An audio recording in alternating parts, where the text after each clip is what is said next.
नमस्ते भाइयों, क्या हाल चाल है आप सबके। और आप सबको गुड आफ्टरनून। और ये वीडियो मैं अभी अपलोड करूँगा। खुशखबरी है वकीलों के लिए। देखो, कुछ सरकारें सोच रही हैं वकीलों के लिए।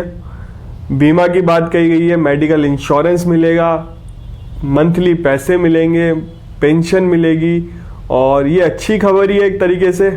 और एक स्टेट करता है तो फिर दूसरा स्टेट भी करने का सोचता है, क्योंकि फिर वकील प्रेशर डालते हैं। और सीनियर वकीलों को थोड़ा प्रेशर डालना भी चाहिए गवर्नमेंट के ऊपर, और यंग एडवोकेट के लिए कुछ करना भी चाहिए। क्योंकि यंग एडवोकेट जो फर्स्ट जनरेशन एडवोकेट है, उनको इतना पैसा नहीं मिलता, उनका इनकम सोर्स भी नहीं होता।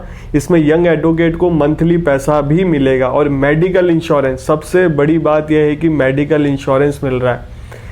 तो ये किस स्टेट ने किया है। और मेडिकल एक ऐसा चीज है जिसमें अच्छों के बहुत सारे पैसे लग जाते हैं जब बीमारी होती है, लगती है। इसलिए मेडिकल इंश्योरेंस तो करवाना चाहिए। जो सक्षम है वो वैसे करवाओ मेडिकल इंश्योरेंस, तो गवर्नमेंट एम्प्लॉय को तो वैसे ही मिलता है। तो ये कहाँ हुआ है इसकी बात कर लेते हैं। एआईबी में भी ये पूछ रहे हैं कि एआईबी में सर कौन सा सिलेबस पढ़ना है, कौन से लॉ पढ़ने हैं, क्या सिलेबस है।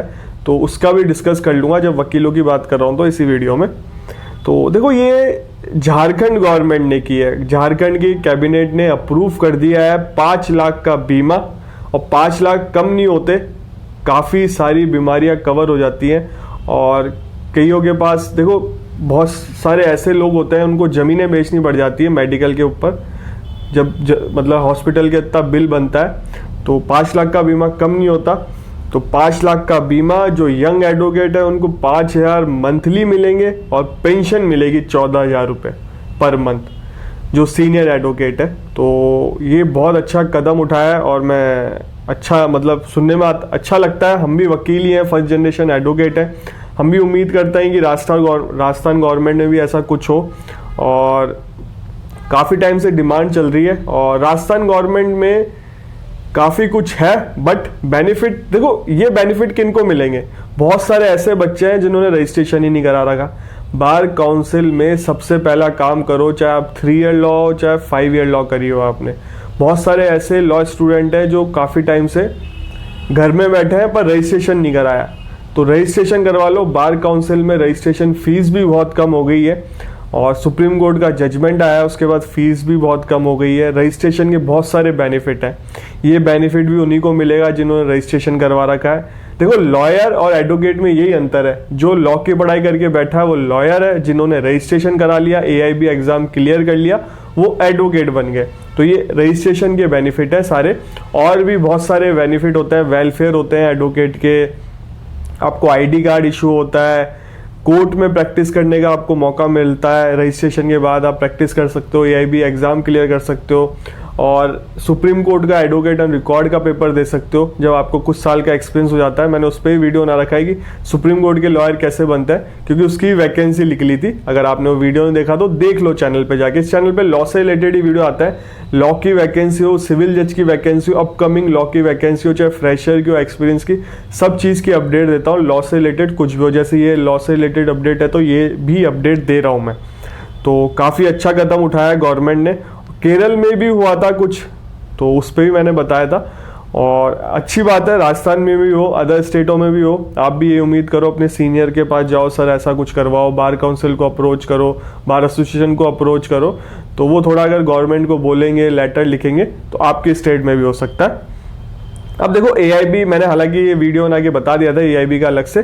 तो एआईबी की एग्जाम डेट आ गई है। अगर आपको पता नहीं है तो मैं बता देता हूँ। ये फोटो देखो, 3/9/2024 का है। मैंने इसी तारीख को बता दिया था या उसके अगले दिन बता दिया था, मुझे याद नहीं कब डाला था वीडियो। तो देखो, इसके ऑनलाइन रजिस्ट्रेशन स्टार्ट है 3 तारीख से, 3 सितंबर से। और 25 अक्टूबर को लास्ट डेट है। और पेमेंट की है 28 अक्टूबर, और करेक्शन की है 30 अक्टूबर, और डेट ऑफ एग्जाम है 24 नवंबर। इस चीज़ का ध्यान रखना। और इस बार शायद जनरल ओबीसी की मिनिमम क्वालिफाइंग मार्क्स 45% है, और SC/ST वालों के लिए 40% है, और फिजिकल हैंडीकैप वालों के लिए भी 40% है। शायद इसमें चेंज हुआ है। और एआईबी 19 होने जा रहा है, और इस साल में 2 बार होता है। लॉकडाउन में थोड़ा ब्रेक हो गया था। और आप 2 साल के लिए रजिस्ट्रेशन आपका वैलिड रहता है। उसके मतलब 2 साल के अंदर रजिस्ट्रेशन के आपको ये एग्जाम पास करना जरूरी रहता है, ऐसा कुछ है। इसके सिलेबस की बात कर लेते हैं। देखो जिस टाइम तक मैं वीडियो बना रहा हूँ उस टाइम तक सिलेबस में अभी कोई चेंज हुआ नहीं है, नए क्रिमिनल लॉज बिल ऐड नहीं किए। अगर सिलेबस में फ्यूचर में भी चेंज नहीं होता है एग्जाम डेट तक, तो आपको पुराने ही लॉ पढ़ के जाने। बहुत सारे ऐसे जुडिशरी एग्जाम है जिसमें पुराने लॉ पे ही पेपर हो रहा है, और डीजे की वैकेंसी आई है, डिस्ट्रिक्ट जज की वैकेंसी आई है, उनके बारे में मैंने बताया, उसमें भी पुराने लॉ पे पेपर हो रहा है जो पुराने क्रिमिनल लॉ है। और बहुत सारी ऐसी वैकेंसी इसमें नई लॉ डाल दी है। तो अगर कुछ होगा मैं आपको अपडेट दे दूंगा। चैनल से जुड़े रहो, चैनल को सब्सक्राइब रखो, बेल आइकन दबा के रखो। अगर सिलेबस चेंज हुआ मैं आपको अपडेट कर दूंगा। अभी क्या सिलेबस है, कॉन्स्टिट्यूशन आता है 10 क्वेश्चन आता है, आईपीसी आता है 8 क्वेश्चन, सीआरपीसी आता है 10 question, CPC 10 question, evidence act 10 question, 8 question sorry. और इस पहले के 5 एक्ट है सारे इंपॉर्टेंट है जुडिशरी के लिए, तो इनको तो आपको पढ़ना ही चाहिए ढंग से। और ये आर्बिट्रेशन डिस्प्यूट, ये ऑल्टरनेटिव डिस्प्यूट एक्ट भी आता है, आर्बिट्रेशन एक्ट, उसके 4 क्वेश्चन आता है, फैमिली लॉ के 8 क्वेश्चन आता है, पीआईएल आती है 4, public interest litigation, administrative law आते हैं 3 क्वेश्चन, एथिक्स के आते हैं professional 4 question, company law, environment law, cyber law, इसके 2-2 क्वेश्चन आते हैं। चाहो तो आप ये छोड़ भी सकते हो, क्योंकि एग्जाम को आपको क्वालिफाई करना है, पास करना है। मेरिट में आने को ऐसा नहीं कि मेरिट में आओगे तो आपको स्पेशल बेनिफिट दिए जाएंगे, आपको पेपर क्लियर करना है। तो ये company law, environment law, cyber law, ये काफ़ी बड़े लॉ है, इनको छोड़ भी सकते हो, और ये किसी जुडिशरी एग्जाम में आते भी नहीं है, तो इनको अवॉइड कर सकते हो। अगर आपके पास समय है, जैसे अभी से पढ़ना चालू कर रहे हो, तो पढ़ भी सकते हो, आपके ऊपर की बात, आपकी इच्छा की बात है। मैं नहीं कह रहा हूँ मेरे कहने पे छोड़ दो, पर थोड़ा स्मार्ट वर्क करोगे तो आपको ही बेनिफिट है। देखो जो लॉ जुडिशरी में काम आ रहे हैं उनको फोकस अच्छी तरह करो, जो कहीं पे भी नहीं है हो रहे तो उनको आप छोड़ भी सकते हो कि 2-2 क्वेश्चन आ रहे हैं, कोई मतलब का नहीं है। और आप वैसे भी थोड़े समझदार बन के ऑब्जेक्टिव पेपर आता है तो उसको टिक भी कर सकते हो। और लेबर इंडस्ट्री लॉ में 4 क्वेश्चन आता है, tort, motor vehicle act, consumer protection में 5 आते हैं, टैक्सेशन में 4 आते हैं, law of contract, specific relief, property और नेगोशिएबल इंस्ट्रूमेंट के 8 आता है, लैंड एक्विजिशन के 2 आता है, और आईपी लॉ के 2 क्वेश्चन आता है।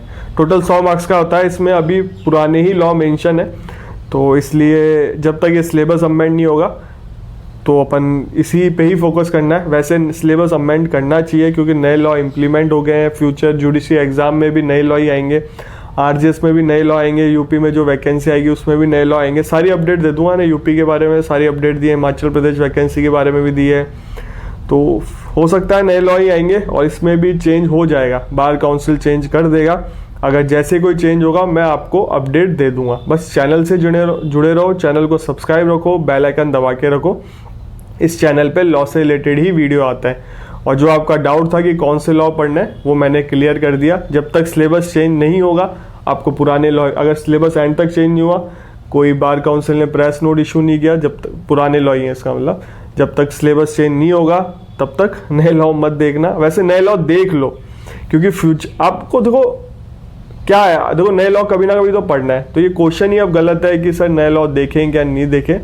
नए लॉ भी देखो, पुराने लॉ भी देखो। अगर आप प्रैक्टिस करते हो, फ्यूचर में आप प्रैक्टिस करोगे तो पुराने लॉ, जो पुराने केस है पुराने लॉ पे चलेंगे, नए केस नए लॉ पे चलेंगे। तो दोनों लॉ आपको अब देखने पड़ेंगे वो। और उसमें लैंग्वेज में इतना अंतर भी नहीं है, लैंग्वेज सेम ही है, ऊपर नीचे थोड़ा बहुत क्या है, नए सेक्शन ऐड किए हैं, तो वो थोड़ा आप देखोगे आपको समझ में आ जाएगा। तो इतना हार्ड पड़ेगा नहीं ये चीज़ें। तो आपसे मिलेंगे अगले वीडियो में।